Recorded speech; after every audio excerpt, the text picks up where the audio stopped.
This conference will now be recorded. Okay, everybody on your best behavior. I saw you on YouTube. Uh-oh. I saw your class on YouTube recently. It's Oh, so good. convenient, you know. All right. All right, but you don't get lunch then. That's the difference. YouTube doesn't give you lunch. You come in person, you get lunch.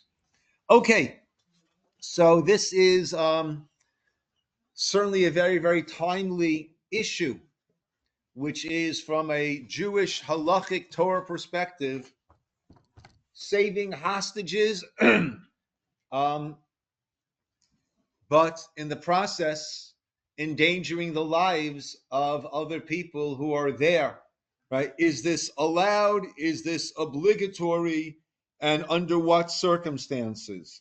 Certainly, we all know about the Entebbe raid, which was an incredible display of Yad Hashem, the hand of Hashem. That was on July 4th, 1976, no less, right? That was the bicentennial. And there was a very incredibly daring commando raid that the Air French passengers who were all have been taken hostages, have been hijacked. And yeah, they imitated Idi Amin Dada, right, and all the other jerks over there who were part of the Uganda.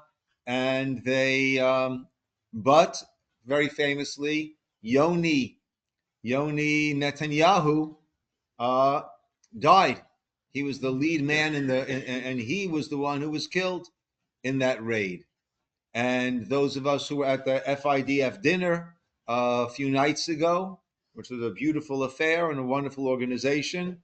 So we heard about, we all knew about Operation Arnon. I didn't know that it was named Arnon. We all know about that incredible hostage rescue that took place, rescuing 4 of our hostages, right, from the middle of Gaza. They're being held by a doctor, by all these wonderful civilians. Yeah. Either way, the lead man the lead soldier in the operation was Arnon, and he died. So this was something that goes on. This is something that goes on, and it actually goes back to. We'll begin with Bereshit, with Avraham, no less. Take a look at the very beginning, the top of the sheet there, Bereshit 14:12-17. Vayikhu et Lot. There was a battle of 4 kings against 5 kings, and the 4 kings were victorious, and they took Lot, ve'et ruchusho, and his possessions. Ben Achi Avraham, Lot, who was the nephew of Avram, vayelechu, and they went. V'hu yoshev b'stom, a very strange pasuk. You look at the order of the psukim, right? One of the things that we do for kids is we give them a bunch of segments of a sentence and tell them to put it in the right order. Well, we would not have done it like this. We would not have said they took Lot and his property, the nephew of Avram. What would we have said? They took Lot, the nephew of Avram, and his property. So why is the Torah putting it this way? To let us know that for Lot, what was the more important aspect of who he was, of his identity? It was Rechusham. It was his property. And only then was there, in the next order of importance, was it that he was the son, the nephew of Avram. Okay, we continue. Vayavoa Palit, the fugitive came, Vayagel Avram, and told Avram, Ha'ivri, and he was in Elamare, right? And he said to him, and he told him the news. 3rd verse, Vayishma Avraham. Avram heard, Ki nishba achiv, that his brother had been taken captive. It wasn't his brother. Who was it? It was his nephew, but he acted as if it was his brother, right? And we mentioned in our Chumash class, shameless advertisement, 9:30, Tuesday mornings, right? That with pastries, thank you, Esther, right? And we mentioned over there that there was a denial of a moral responsibility, as Ray Sachs puts it. That was when Cain said, "Am I my brother's keeper?" When after he had killed Abel, and and Avraham was the tikkun, was the corrector of all of those lacks of responsibility. And here's Avraham jumping to save his nephew as if it is his brother. And he mustered his retainers. I don't know what retainers are, but I would say his disciples. 318 men. And he ran, pursued them until dawn. And they deployed against them. They split the night over there, and they chased after them until they got to this, as far as Chova, not far from Damascus. Vayashav, and he brought back all the possessions, and also Lot, his brother, and his possessions. He brought them back, and also the women that had been taken captive. He rescued all of them. But what do we have over here? We have Avram putting himself in mortal danger. He and all those he took with him. These are four very powerful kings who had just defeated 5 other kings. And on the way there, they wiped up and overcame many other countries and kings. These were super powerful. Here's Avraham with a small band of 318, according to the Medrash. It was actually one other man with him, Eliezer, who has the gematria, the numerical value of the name Eliezer is that 300 and 318. So here he is putting himself into serious danger, right? Putting his life in danger to go rescue Lot. Yes, Steve? So why does it say V'yashav and call Rachush first when it's not talking about from Lot's perspective anymore? Now is it from Abraham's perspective? That's interesting. I'm not sure. That's a good point, right? I'm not sure, right? But when it mentions Lot, it has Lot achiv u'rechusho. There it has the order correct. Lot, his brother, and his possessions, right? I'm not sure. And why is the rechush before the nashim? I'm not sure. Sasha? Okay. Yes? No, I mean, from whose point of view it's narration going? That Um, was the question? Well, it's either... It's So the Torah gives the perspective, right?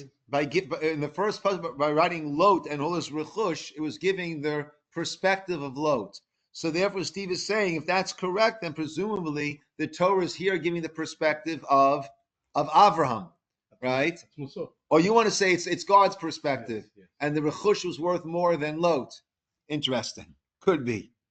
Okay, so why did Avram jump in over here? According to some, Rabbi Yonah says that this was, and I want to give my thanks publicly to Rabbi Joshua Flug from Yeshiva University, from whom I've gleaned all of these sources. He puts together wonderful, wonderful source sheets, and that's what I've been using over here. So full kudos to him and none to me.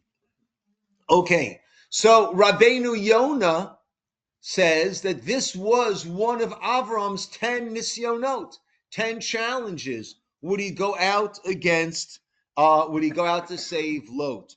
Why did he do this? So the very interesting Ramban. The Ramban says, by Bereshit 19:29 on that verse, and it was when God was destroying the cities of the plain, this is Sodom and Gomorrah getting destroyed, God remembered Avraham, and he sent and brought Lot out from that whole upheaval as he was turning those cities over, the cities where Lot had settled. Ramban says, we have this both in Hebrew and English. He says, as Avram Yisrael Lot, right? Ki Lot nitchased matzadik. He writes, because Lot showed tremendous kindness to this tzaddik, to Abraham, to go with him. Lashud ba'aretz asher yelech, to go traveling with him, wandering with him, wherever he would go. As it says, and Lot went with him. Kila savet shelo alach. It was in order to accompany Avram that he went. Lachen hayelo zechut, and therefore he had this merit to be saved. B'zchut Avram, and Avram's merit. Ki ba'avurohu gar b'stom. Why was he living over there? Because of Avram, because he traveled with Avram. That's why he was out over there. V'lulei Avram, were it not for Avram, he would have been back in Haran, away from this whole war of the 4 or 5 kings, and he never would have been captured. Lo yitachen shnevol elav ra'a ba'avor Avraham sheyatsa b'mitzvat kono. It's not possible that evil would befall Lot because he went along with Avraham, who was going on God's mission. Just 1 second, I'll end with you. The Gamzeh Yanyan, now he relates it, and that also was the issue. Shesam Avram nafsho b'chapo, that Avram put his life in his hands, so to speak. He endangered his life. Lirdof hamalachim, to go chasing after these kings, ba'avuro, for the sake of Lot. Yes. Were there any other places for Lot to live in Sodom? Correct. You're making a good point. He didn't have to go all the way to Stone. Stone was the Las Vegas, right, of Canaan, right? There are many fine people who live in Las Vegas. He didn't have to go to the Strip of Las Vegas and stay over there. But nevertheless, were it not for Avram, he would have been back home in Haran. Okay. Correct. And that's why that first verse actually said that what caused him to be taken? The fact that he had connected himself, associated himself with Sodom. Okay, so Ramban says that it was that Avram felt a responsibility. Rabbi Yaakov Kamenetsky writes very beautifully. Hine, only Hebrew I'll translate. Yes. Iloi Avram shoel sheila. Had Avram asked a halakhic shaila, a halakhic question, I know you would have asked it to, but had he asked a halakhic question, Ichayav lelech, is he obligated to go? La'atzil et Lot, to save Lot? Bevadai, then certainly hayanene shehu patur. No, you're not obligated. A person is not obligated to put himself into a safek sakana, into a possible life-threatening danger, to save his friend. Avram. Why did Avram do this? Mishum sha'avot nikru yisharim. The patriarchs were called yisharim. What's yashar? Straight. They were straight shooters. They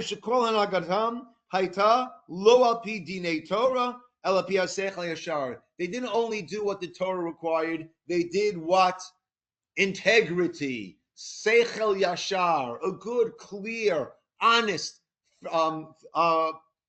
compassionate, grateful mind would say that's what you should do. God made us yashar, straight. Based on this integrity, Avram had to attempt to save Lot. He felt himself responsible for the welfare of Lot. He gives another reason, the Ramban. Haran, Lot's father, died. When was that?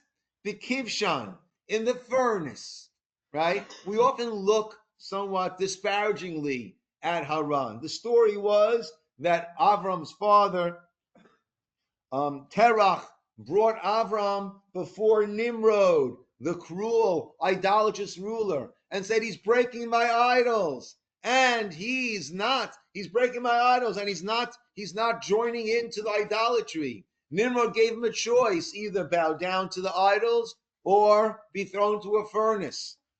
Haran's watching all this. He's sitting on the fence.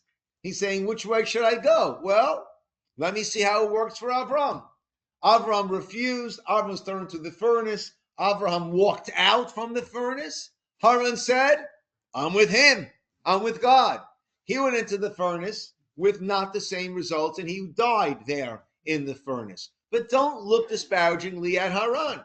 he was the first person to die al Kiddush Hashem. He died in order to elevate, consecrate God's name, right? Most people don't have miracles that take place. He did it. He chose to be on the God side. Either way, Rav Yaakov writes that Avram felt responsible. Why? Because Haran, his father, had died in the furnace because he said that he believes in the God of Abraham. Lachain, and therefore, if his father died because he stood and said, "I'm with the God of Avram," therefore, al pia Yoshar, based on Yoshar, menschlichkeit, he writes. Right? What's menschlichkeit? Being a mensch, doing the right thing. Hukrach Avram laharik et chanichav v'ladov acharei malachim. Therefore, he got his men ready and he went running after them. That was the yashar thing to do, even though he might not be obligated to do it. Yes. Can I propose something? Please. We know that from the Lord, from the daughters, eventually King David and the nation will get Mashiach. I'm sorry? From David comes Mashiach. From Lot. Yes. His daughters. Yes. And all the way Ruth. down. Yeah, eventually. Yes. So now, Abraham was perfect Merkava of Almighty. Okay. So I really start suspecting that he didn't really have choice, because as a Merkava, he was so much sense what by divine origin Look, he he needed. certainly had free will to decide what to do, and he made the decisions. Yes. Yeah, but he was a holy man, yeah. and his decisions were spot on. And again, Yes. probably because of this holiness, he sensed importance of this mission. Yes, Basically, you I would say so. Don't think, just jump into this. I would say so. Good. There's on side B of the page that you guys, that everyone got, ladies and gentlemen, you individuals got. We have the Talmud Yerushalmi that tells a story. I have it both in Hebrew and English. And when I can, I use Sefaria. Sefaria is an amazing resource when it comes to texts. They have an amazing stockpile of texts. They are both in Hebrew and in English. Now, a lot of the commentaries and different things there are not necessarily Orthodox rabbis, but the texts are an incredible resource. I actually sent them some money recently because I used them so much as a yeah. I'm sorry? Resource. As an incredible resource. So they have they have all of Tanakh and the Ramban that I posted up above. Hebrew and English is from them, right? And over here, the Talmud Yerushalmi and the Talmud Bavli, all I lifted from them. Excellent resource to have. The Talmud Yerushalmi tells the following story both in Hebrew and English. Rab Asi it Sayad Besafsufa. Rabbi Asi was captured in the town of Safsufa. Rav Yonanan said, Yikarech Hamet Besa Dino. Rav Yonatan said, may the dead person be wrapped up in his sadin, in his burial shrouds. Right? It's all over. There's no way to get him out of there. Reish Lakish said, Ad da'ana katil, va'ana mit katel. Right? If I will get killed, or if I will do the killing, ana ezel umishazev le bechela. I'm going to go, I'm going to go, umeshazev le, and I will save him bechela, by force. So here we have Reish Lakish willing to put his life on the line in order to go and save this Rav Isi who was captured. Talmud Bavli Sanhedrin teaches as follows. Minayin, from where do we learn out? What is our Torah source? L'roet chavero, someone who sees his friend. Just 1 second. There we are. Someone who sees his friend. Tovea benahar, drowning in a river. O chaya gorato, or a wild animal is dragging him away. O listin boyin alav, or gangsters are coming to attack him. Shehu, from where do we learn out? Shehu chayav lahatzilo. From where do we learn out that he is obligated to save him? Talmud lomar lo tamod al dam reyacha. Do not stand idly by the blood of your friend, of another.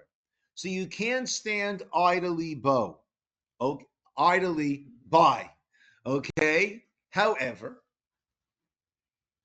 that does not clarify in a situation where my life might be put in danger, right? Then there too must I, can I, right? So the case of Reish Lakish, right? There we see that even though he was putting his life in danger, he went ahead and did that. Now it's very interesting. When it comes to halacha, we have as our authoritative source, we have the Shulchan Aruch, the Code of Jewish Law, written by Rav Yosef Karo. Now, Rav Yosef Karo, before he wrote his Shulchan Aruch, there was another halachic compendium known as the Arba Turim. And that brought all the different opinions, but didn't give a clear direction, and therefore this is what you should do. One of the commentators on the Tur Shulchan Aruch was Rav Yosef Karo, under the title of the Beit Yosef, the house of Yosef. So he would write comments on the Tur. Typically, if he's writing on something that the Torah said, then that would become codified in his code of Jewish law. But over here, he commented on the Torah, but did not incorporate that in his code of Jewish law. And right away, that raises eyebrows. Well, what does he hold? What is his opinion? So let's take a look over here from the Sma. That's one of the commentators on Shulchan Aruch. And he gives us a little background. Okay, that's on the second page. It's all in Hebrew from this point, but I'll do the translating. I apologize. There was no Safaria on this. The Sma, that stands for, that's an acronym for his name. Ubahagos Maimonides, on the notes on the Rambam, Kotvu, they wrote as follows. To be Yerushalmi, the Gemara Yerushalmi, that's what we saw a moment ago. The Yerushalmi was Reish Lakish putting himself in danger in order to save Rabbi Isi. The Yerushalmi concludes that tzarich afilu lachnis atzmo, a person must put himself into tzarich, he must, into a safek sakana, into a possible danger of one's own life.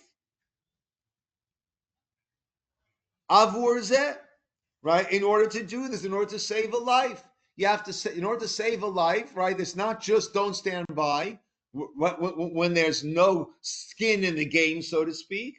But even if you're putting yourself in danger, you've got to get in there and save a life.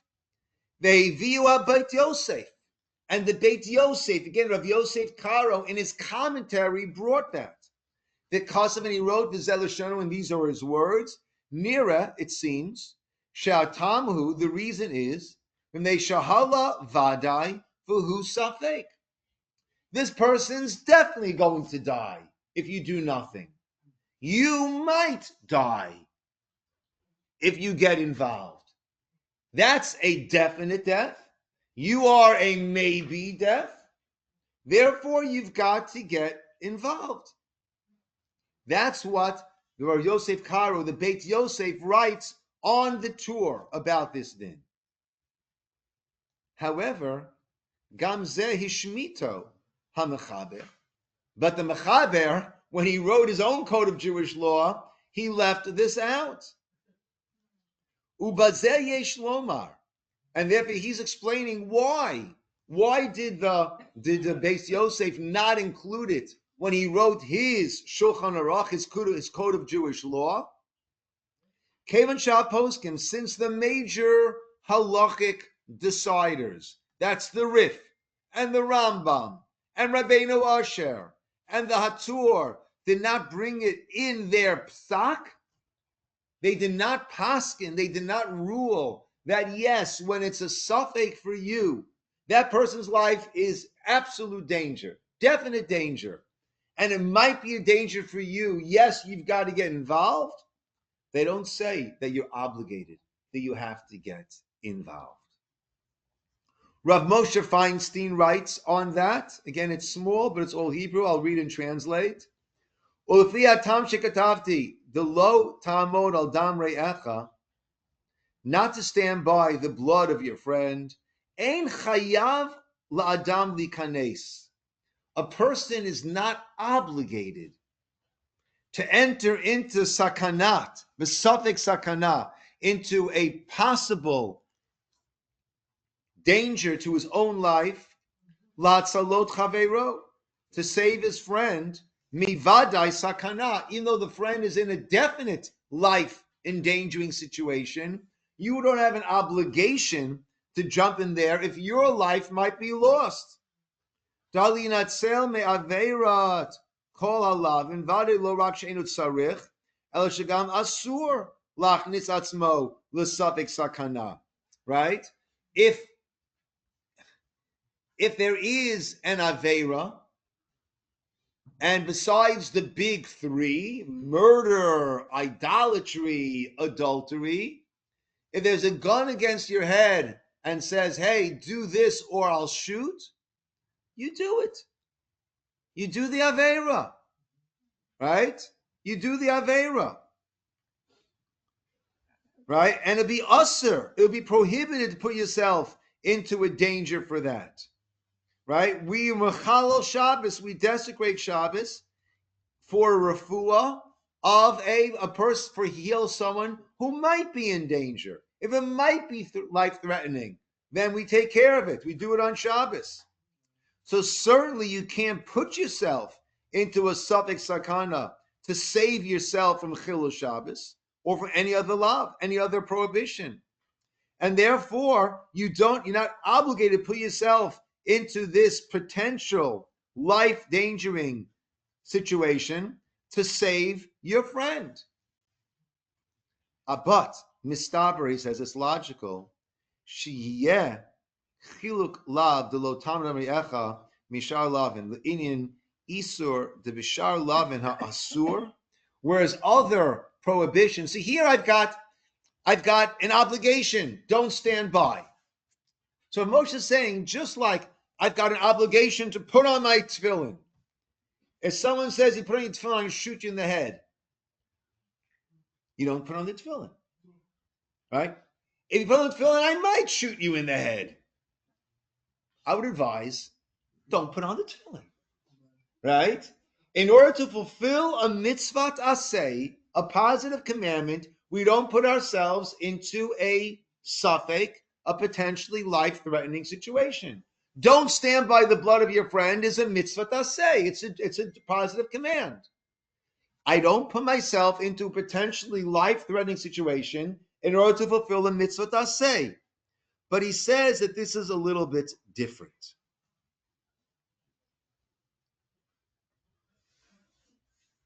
Just 1 second.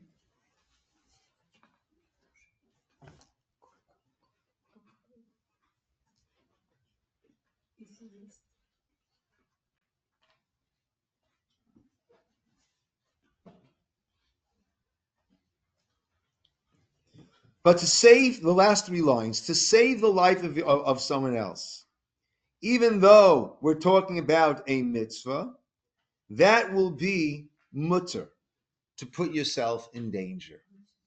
That would be allowed to put yourself in danger. Why? Because you would be allowed to. You're not obligated to. Typically, you don't put yourself you don't put yourself into a potential life-threatening situation to do a mitzvah, right? Well, this is a mitzvah. Don't stand by your friend. It's a mitzvah of more than that. So he says this is more. Why? Because this is saving. Lahatzil nefesh me Yisroel. Because here it's to save another life. And saving a life is of such paramount importance that even though you're not allowed to put yourself into danger for a mitzvah, besides the big three, here you are allowed to put yourself, but you're not obligated to do so. Certainly, we break Shabbos. We want you to do something against Shabbos, or else this person's going to be killed. Shabbos, right? It's not one of the big three. Not the big three. The big three is murder, kill this person or I'll kill you, right? Commit adultery or I'll kill you. Worship idolatry or I'll kill you. Yes. Okay. So if someone steals something to get that ransom to prison, Allowed. is that allowed? Yes. okay. So in terms of ransom, we actually had a lunch and learn that a while ago in terms of paying high amounts, for that, right? I don't.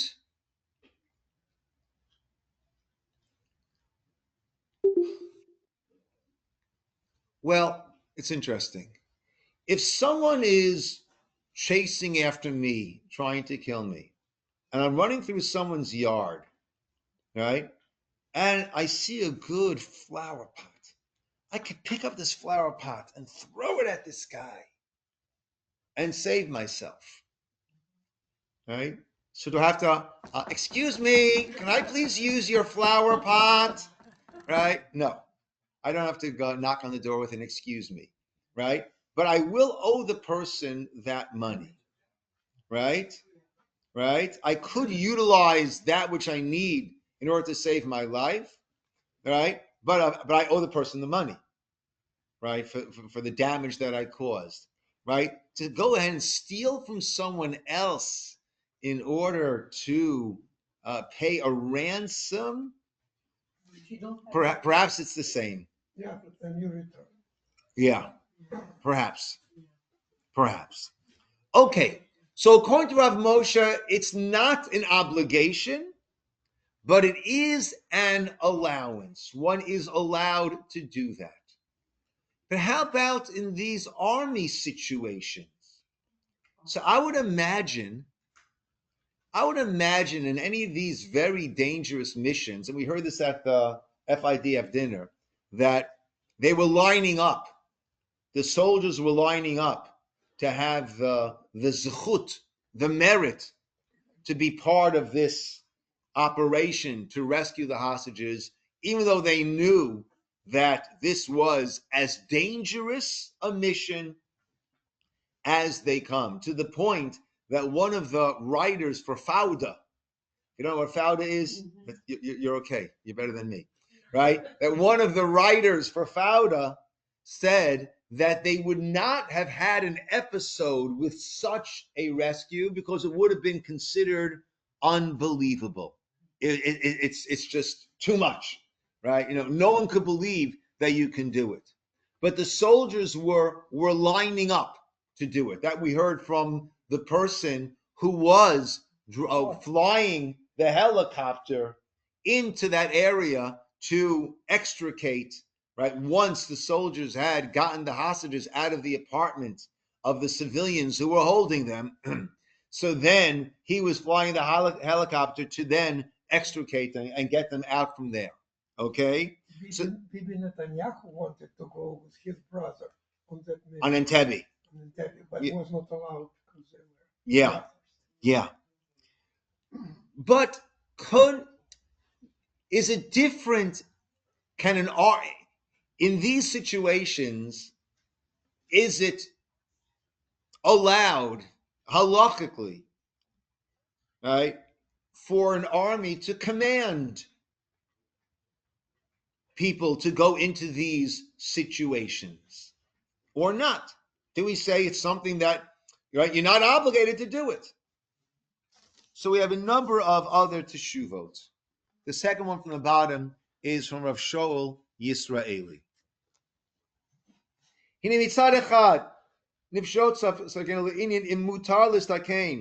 Are we allowed to put ourselves in danger? The pu'ula tzva'it, in an army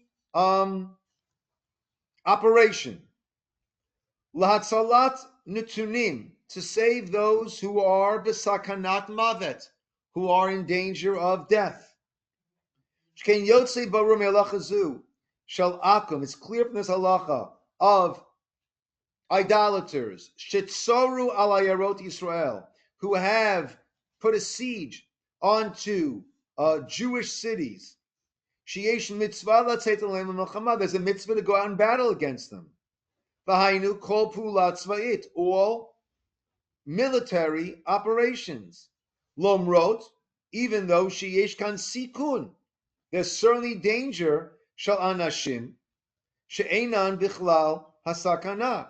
Right? By doing so, you're putting in danger people who are not part of that city, who are not in danger of this siege. V'lomrot she'rak tzibam Yisrael, v'lo rak klal Yisrael. There, it's not all of klal Yisrael. It's just a small segment who are in danger. In our case,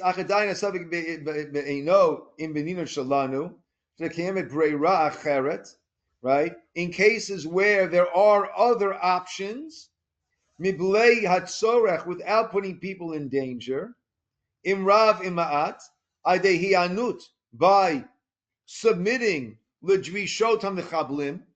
the demands of the terrorist, free 1,000 terrorists, right, which what we did by Gilad Shalit, and one of them was Sinwar, may he rot in hell, right, and that's what happened when we released 1,000 terrorists, and Hamas is willing to release the hostages as long as we pull out of Gaza and allow them to restock and allow them to do this again and again and again, as they said. And once we do all and release all their prisoners, and once we do that, then they'll start to release some hostages. Right? Those are their conditions. Right? In Gambazet Muteret, so then are we allowed, or right, can we go a military operation? And he says, Lachein, Hatzalat Yachid.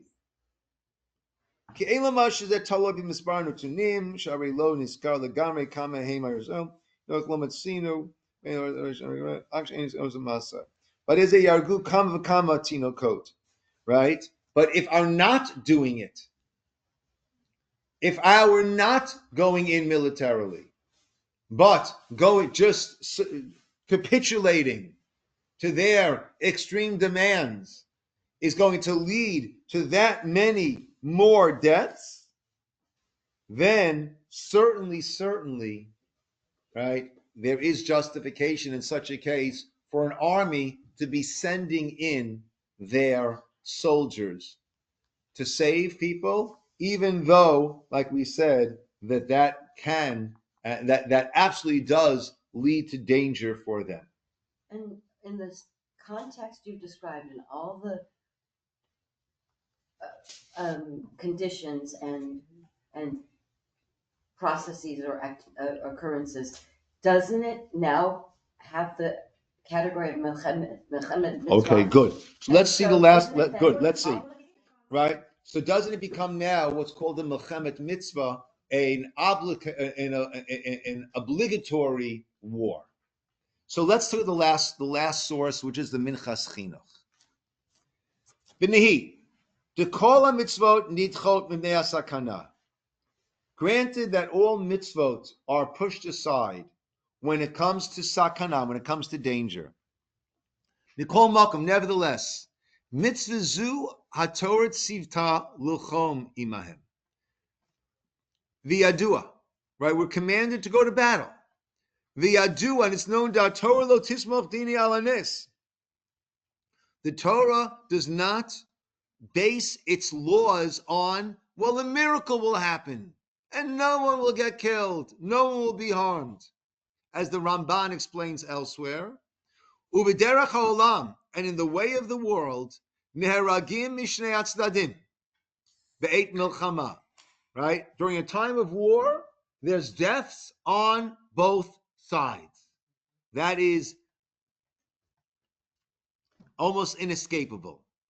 In Cain, we therefore see chazina da Torah gazra lilchom after he sakana, right? We see the Torah commands us to go to battle even when there is sakana, danger.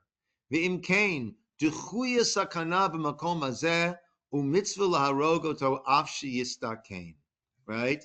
Therefore, at a time of war, battle, so we push aside this concern, that this overriding concern that we have in all other situations of don't put your life in danger, stay alive. V'chai bahem. It says by the mitzvah, you shall live by them and not die by them.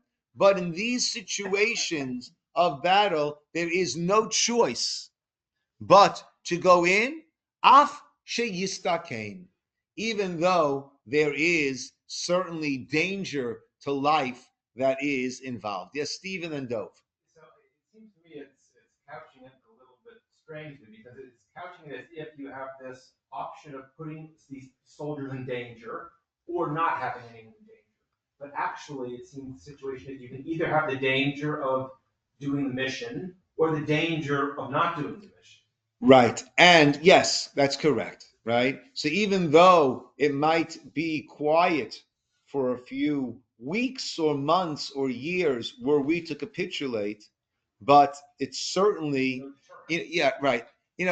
Whenever we're talking about, a ceasefire, let there be peace, that works when the two sides both want peace, both want there to be peace, and we need to work out the differences between us, right? But when, this has to do with Ukraine and Russia also. Does Russia, if there will be a deal brokered, will Russia say, okay, so now end of story? Or is it end of this chapter and then comes the next chapter? We know that Hamas in their charter and the general, you look at surveys taken amongst the general Palestinian population. No, this is a war till the end. This is a zero-sum game, right? The Jews have to leave. They all have to go. The Jews can't remain in Israel, right? It's not about where should the line be drawn, right? It's that there should not be any line whatsoever, right? So therefore, you can't talk about a ceasefire or a peace plan unless you have people on the other side of the table who are interested in peace. Then we can work out. We'll compromise, both sides compromise, and that's how peace is brought about. Yes, Dove. Was there Dove was first? Go ahead. So I believe, if this is right, Hashem sends some top military people to Lot, put him in danger because he takes them in. That's his merit to get saved, possibly, and then after his people are out, wipe out the whole place completely. That's genocide. What's happening in Gaza is not. Okay. Yes, Lev. Oh, maybe kind of that overarching theme is, we would like everything to be prescribed by halach. A big Shulchan Aruch that tells us how to behave in every situation. Correct. But this may be an example where at the end, it's up to people who should decide it. With all these parameters known, and it's good to know it, but at the end, the specific, like we are making like sages of Talmud, they were making reality in the same way we In are a way, yeah. put in a position to do. We can learn this maybe from Pinchas.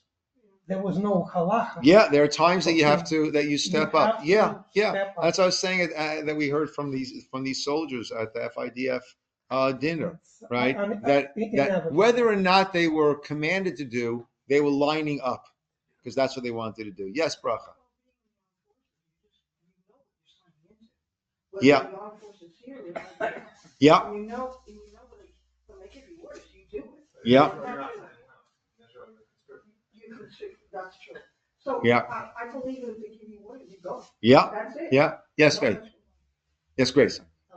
I was kind of curious if during the negotiations they said that they want some prisoners released, but that's causing a jeopardy and potential risk of life in the future? Is that really is that politically correct to do? I mean, in order to pay a ransom, basically to free your hostages and to if you're going to ask different rabbis, you're going to get different answers. Even the Entebbe raid, so the Lubavitcher Rebbe said this was incredible, hand of Hashem, amazing. They're, these guys are valiant. The Satmar Rebbe said it was wrong to do. You shouldn't have put people in danger. And that's sort of two extremes, and then fill in the whole area in between also. And what did the Rabbi propose? Just leave them there? That would have been such Negotiate. I don't know. I can't speak on his behalf. Yes. We saw the case when Hamas came into Israel, right? And killed people. How can you trust your enemy and let them be there, let's not do anything?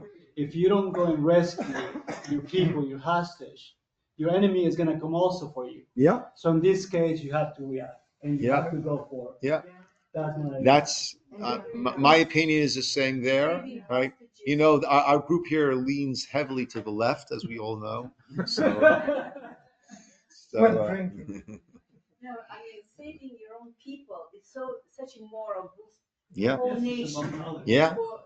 Yeah.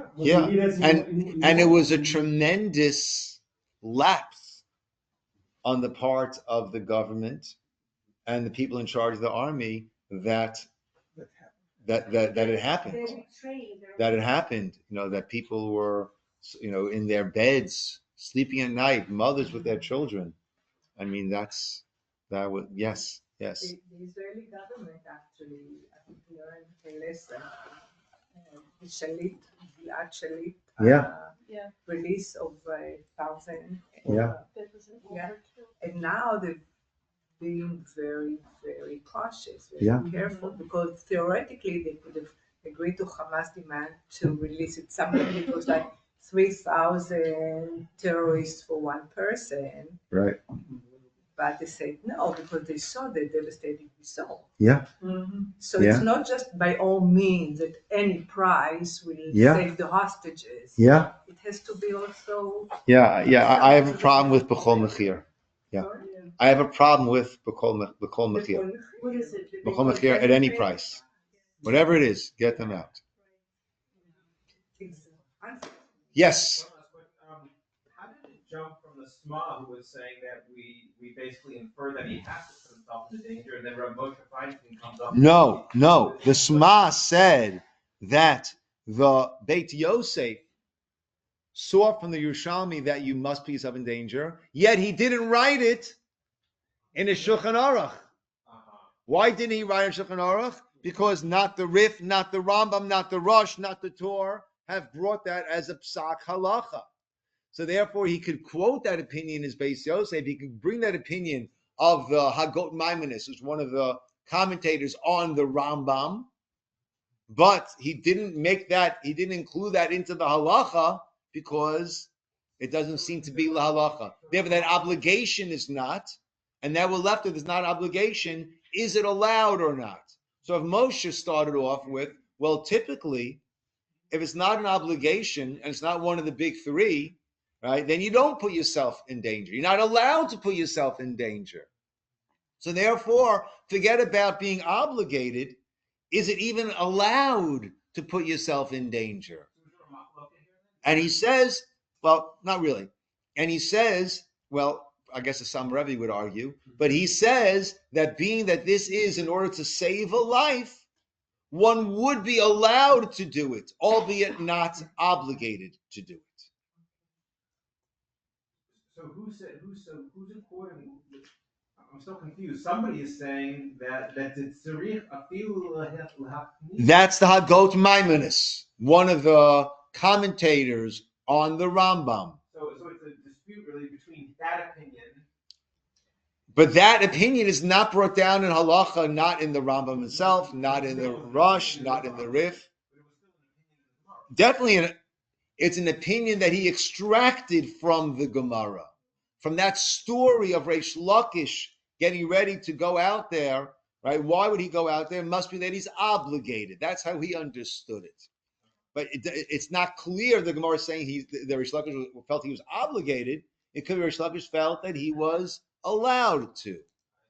Okay, so the Beis Yosef in his commentary quotes Agot Maimonides, but does not build that into his code into Shulchan Aruch, right? And that's why we're left with obligation, allowed, not allowed, and that's where Moshe draws it in the middle. Not obligated, it's not that you're not allowed. You may, right? And that's what we see. But the other things that we brought at the end show that during time of war, it could very well go from you may to you must. Yeah. So what about Joseph? When one of his brothers said to him, I'll take the place of my other brother, and because I don't want you to take Benjamin. Right. So is that sort of like a hostage situation? Not really. I don't know if that was a hostage situation. He was caught stealing, and the rules there are that's what you do. Then that's what happens. Yeah. Okay, my friends. Yasher koach. We'll call it over here.